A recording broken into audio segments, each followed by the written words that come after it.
Okay, so suppose that we have, let's try a word problem which turns out to be a linear equation. Suppose we have some area fenced in for our pet rabbit.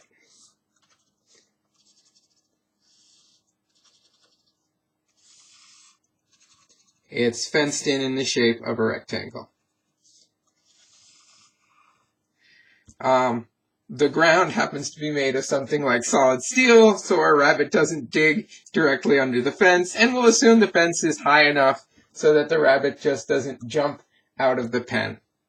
So we have some dimensions here, some width and length, and depending how you want to think about the width and the length, we have the width and the length there.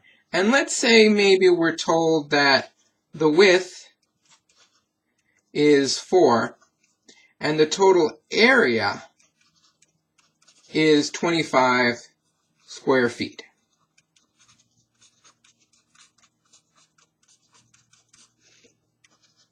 What is the length?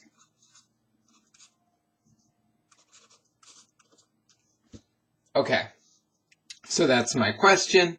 How are we going to find the length? Well, what do I know? I know that the area is length times width. Right? So 25 is going to be L times 4, or 25 is 4L. So first of all, is this even a linear equation? And the answer is yes, because this is an equation of the form 0 equals 4L minus 25. So it's L instead of X, but it doesn't matter what the name of my variable is. My variable could be L, it could be X, it can be Y, it can be Z, it could be anything. So this is a linear equation. Now, what is the answer to any linear equation? Well, negative b over a. So here it would be negative 25 over 4, which would be 25 fourths. You might think that's a silly way to do it, and it might be a silly way to do it because you can perfectly do it like this. From the point where we have 25 equals 4L, I know that this on the right is the same as this on the left. So these quantities are the same.